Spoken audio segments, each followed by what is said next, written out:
Since I recently did a top 5 best Daredevil villains video, it's perhaps not so strange that I now decided to spotlight a Daredevil villain in their own video. I bet you were probably expecting me to count down the 5 best stories of, say, the Kingpin or maybe Bullseye, but no, I decided to go with Stilt-Man. Stilt-Man, the worst Daredevil villain of all time, hated by all fans. Join me as I count down the top 5 greatest adventures of Wilbur Day, aka the Incredible Stilt-Man. Number 5. Enters Stilt-Man, exits Black Goliath. From Black Goliath number 4, published in 1976. Anybody remember this comic? The story in question was written by Chris Claremont and penciled by Rich Buckler. That's right, Chris Claremont of X-Men fame. He actually wrote a Stilt-Man story. Anyway, in this story, Stilt-Man is in Los Angeles robbing a bank. What else is there to do? When Black Goliath appears on the scene and tries to stop him, and so the two fight. And yeah, that's the story. Absolutely brilliant, Claremont, brilliant. In all seriousness though, this is actually a good story. It sounds kinda stupid, but it's not. Believe it or not, but Stilt-Man is actually portrayed as a very serious threat in this comic. This is a Stilt-Man who's truly out for blood. He's tired of being defeated at the hands of his arch-nemesis Daredevil over and over and over, so in this comic he's really giving it his all. And, spoilers, in the end, he actually wins. He defeats Black Goliath. Not only does he defeat Black Goliath, but he gets away scot-free. That's right, this is a comic where the villain wins. That's pretty unusual, especially for the time, considering it was in the middle of the Bronze Age, when comic books were fairly formulaic. And it's Stilt-Man of all villains. Stilt-Man is the villain who wins in the end. I bet you did not expect that. This being Stilty's grandest feat, without a doubt, this is a must-read for all of you legions of Stilt-Man fans out there. Number 4. Stilts, from Daredevil 186, published in 1982. This one was, believe it or not, written by Frank Miller himself and penciled by Klaus Janson. That's right, Frank Miller also wrote a Stilt-Man story. In this story, Wilbur Day, aka the Incredible Stilt-Man, is hired by a corporation to kidnap a district attorney. I guess this is the part where I make some lame joke about how they couldn't afford a real supervillain. Anywho, before Stilt-Man is able to commit the deed, he's knocked unconscious by Turk. You all know Turk, of course. He's the reoccurring petty criminal famous from the Frank Miller Daredevil run. Turk then steals Wilbur's Stilt-Man costume and decides to kidnap the district attorney himself. The reason he's doing this is to impress the Kingpin, as the slot for the Kingpin's chief assassin is currently vacant due to Bullseye being incapacitated at the time. Turk hopes to fill that slot himself, and he intends to do that by using the Stilt-Man costume to commit this crime, and thus in his mind proving to the Kingpin that he's worthy enough. Naturally, that doesn't work out as planned at all, as Turk turns out to be an even more incompetent Stilt-Man than Wilbur.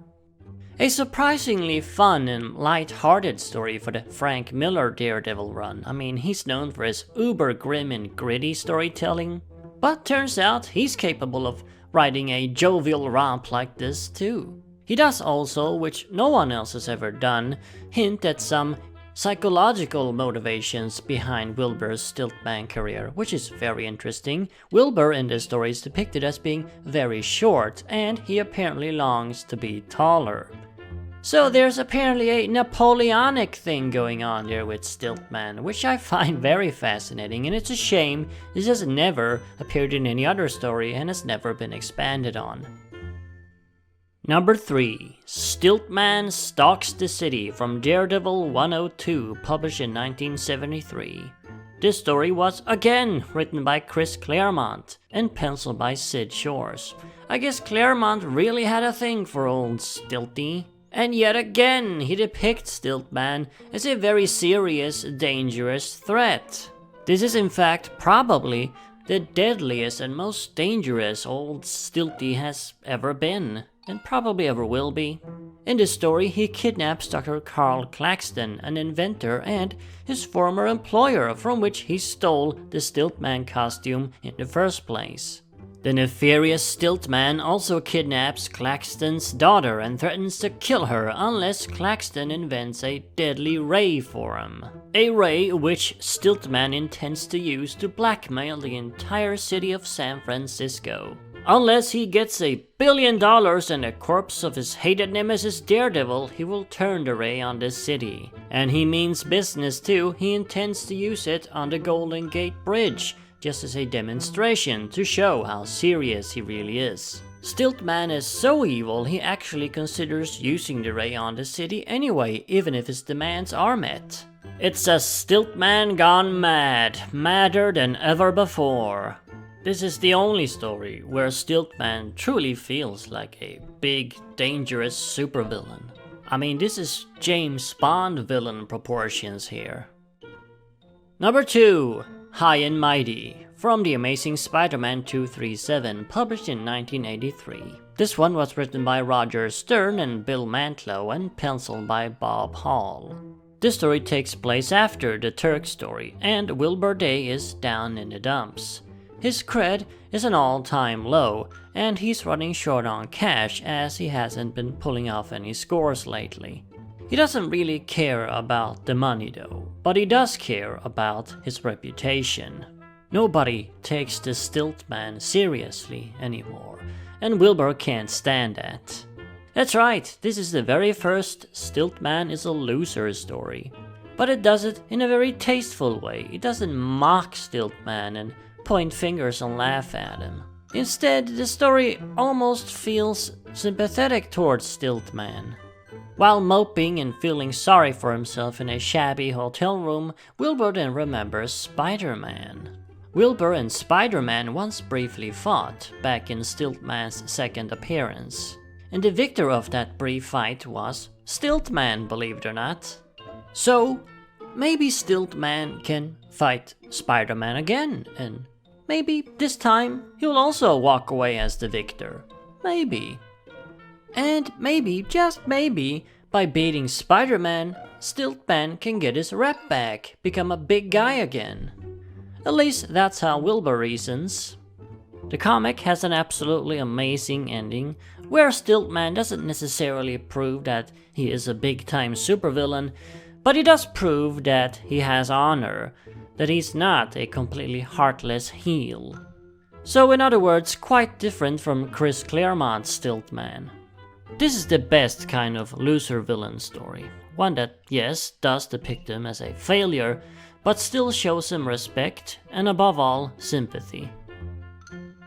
And the greatest Stilt-Man story of all time is, in my opinion, the Stilt-Man Cometh from Daredevil number 8, published in 1965. The character's very first appearance, written by Stan Lee and penciled by Wally Wood.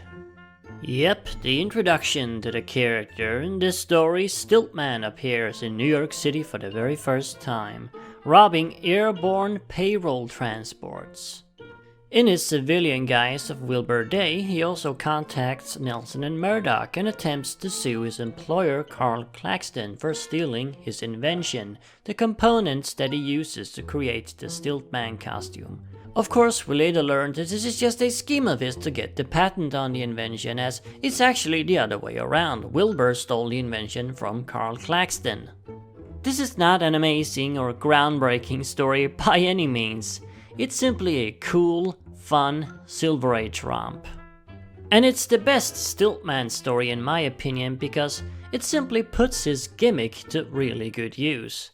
It really does the most out of it. I mean, Stilt-Man is a pretty gimmicky character, and his first story really ran with it. Here's a guy who's as tall as a skyscraper. What can you do with that? Well, whatever you can think of, this story does it. In a sense, this is really the only Stilt-Man story you need. So yeah, If you're only gonna read one Stilt-Man story in your life, I mean, the odds are you're not even gonna do that, but if you are, make it this one. By the way, they really should have given him a different name. Stilt-Man is a terrible name, and I think it's the main reason why he's considered to be a joke of a character. I mean, what's really so hilarious about a guy who can become as tall as a skyscraper? That seems pretty cool, actually. So yeah, there you have it. The top 5 greatest Stilt-Man stories.